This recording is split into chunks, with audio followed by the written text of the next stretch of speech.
May 18th, 2010. You're sitting at your computer in Jacksonville, Florida, staring at a number that makes no sense to most people. 10,000. That's how many Bitcoin you have in your digital wallet. You've been mining them for months, watching your computer solve complex mathematical puzzles and spit out digital coins that, technically, are worth about 0.3 of 1 cent each. Your entire stash? $30. Maybe. Your wife thinks you're wasting electricity. Your friends think you're insane. It's like monopoly money, they say.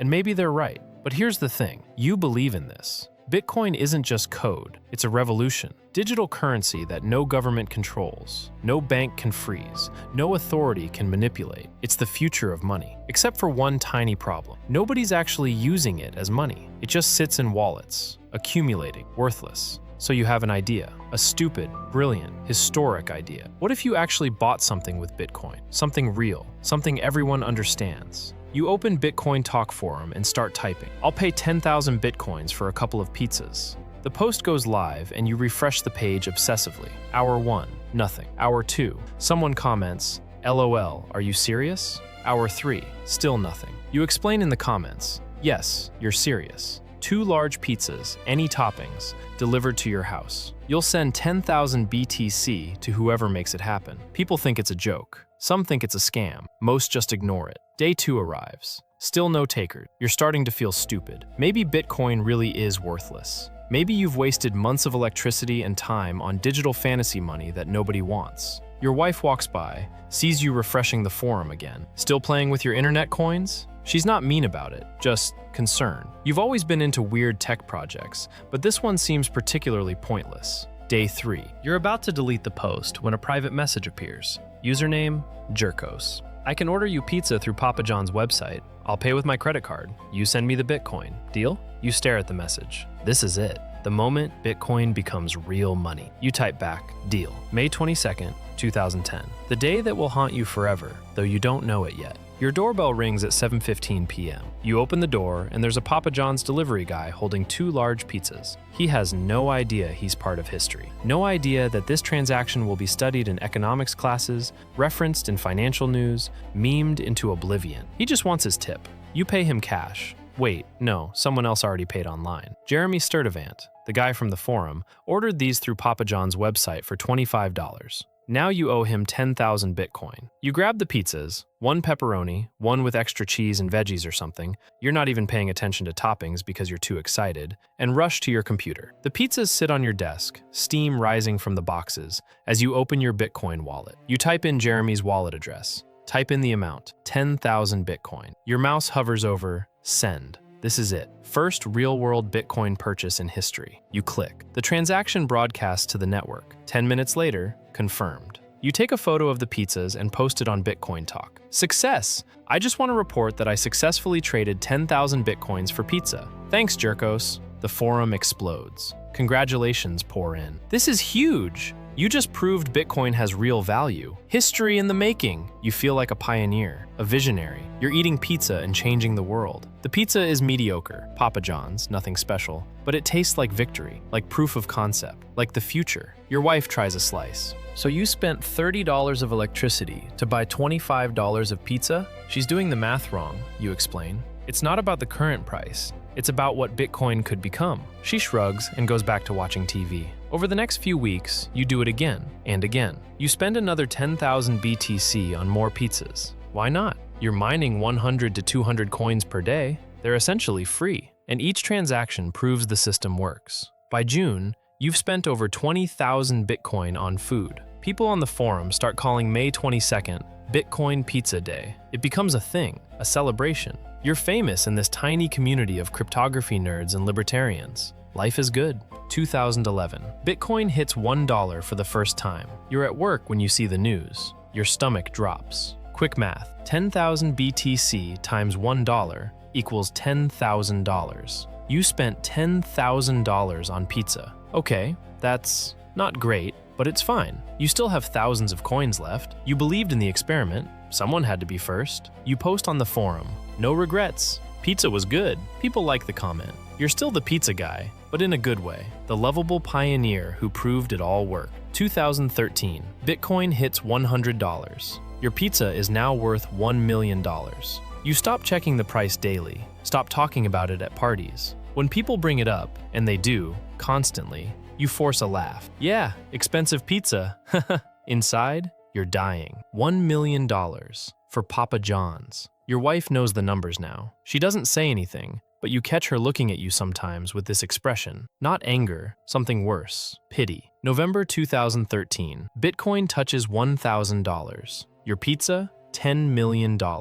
You can't sleep. You lie awake calculating. That's a house. Multiple houses. Your kids' college funds. Retirement. Gone. Turned into digested cheese and pepperoni 6 years ago. The media finds you. 2014, and suddenly every tech journalist wants the Bitcoin pizza guy story. You do interviews because what else can you do? Hide? They ask the same question every time. Do you regret it? You've perfected your answer. No regrets. Someone had to be the first to use Bitcoin in a real transaction. I'm glad it was me. You say this while smiling. You say this while dying inside. The articles come out. The man who spent $10 million on pizza. Reddit makes you a meme. Your face photoshopped onto crying Wojaks, laughing Pepes, Galaxy Brain templates. Bitcoin pizza guy becomes your identity. Not programmer, not early adopter, not visionary, just the idiot who bought pizza. Twitter trolls appear every May 22nd. How's the pizza taste now? Shoulda hodled, bro. F in chat for pizza guy. You try to ignore it. You can't. Every notification is a reminder. Every May 22nd is torture. The Bitcoin community celebrates Pizza Day like a holiday. Pizzerias offer Bitcoin payment specials. Crypto exchanges do promotions. And everyone talks about you. The cautionary tale. The guy who had it all and ate it. 2017. Bitcoin hits $20,000 per coin. Your pizza is now worth $200 million.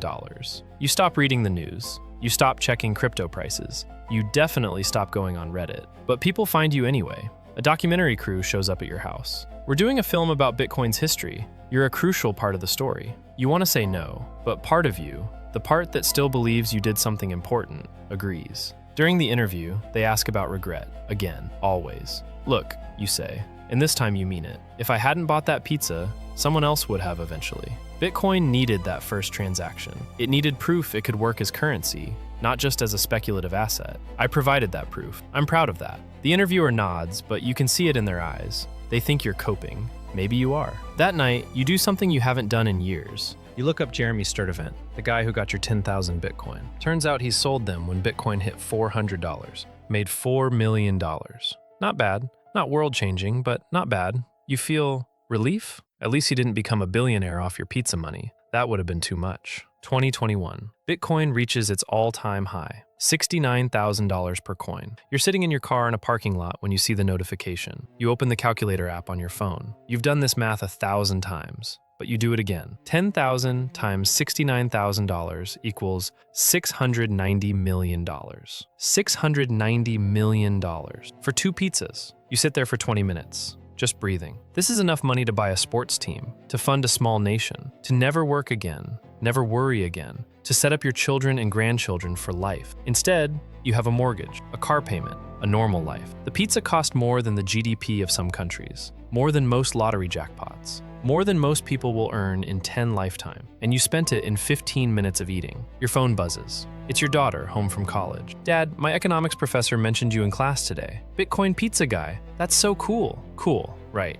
You text back. Ha, yeah, that's me. Famous for being hungry. She sends laughing emojis. She doesn't get it. How could she? She was born into a world where Bitcoin is normal, where digital currency is accepted. She doesn't remember when it was crazy, when it was impossible, when someone had to prove it could work. 2024. Bitcoin hovers around $40,000 to $60,000. Your pizza is only worth $400 to $600 million now, depending on the day. Only. That word shouldn't even apply to these numbers. You're doing another interview, they never stop, for a crypto podcast. Young host, probably 25, Bitcoin millionaire from buying in 2020. He asks the question, looking back, do you wish you'd held onto those coins? You pause. You've had years to think about this. Years of therapy, honestly. Years of working through the anger, the regret, the what-ifs. Here's what people don't understand, you say slowly. If everyone just held Bitcoin and never spent it, it would be worthless. Money has value because you can exchange it for goods and services. I didn't throw away $600 million.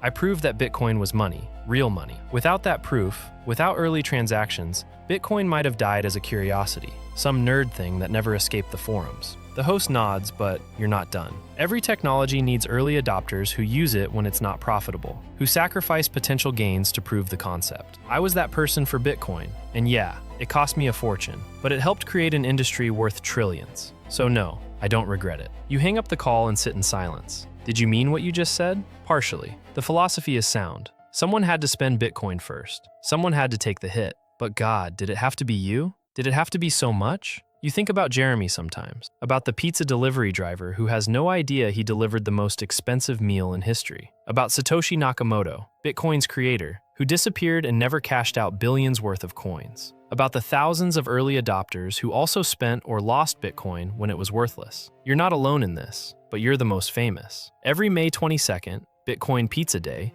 you get messages, some trolling, some supportive, some from people saying you inspired them to take risks, to be pioneers, to not overthink everything. Those messages help, a little. Your remaining Bitcoin, yes, you kept some, is worth enough. Not buy a yacht money, but comfortable. Your kids will be okay. Your wife forgave you, eventually. You have a normal, good life. And you have a story. The guy who bought the most expensive pizza in human history. The guy who proved Bitcoin was real money. The guy who sacrificed a fortune for a concept. In 100 years, people will still tell this story. Your name will be in history books next to economic revolutionaries and technological pioneers. You'll be immortal. You just wish immortality didn't taste so much like pepperoni and regret.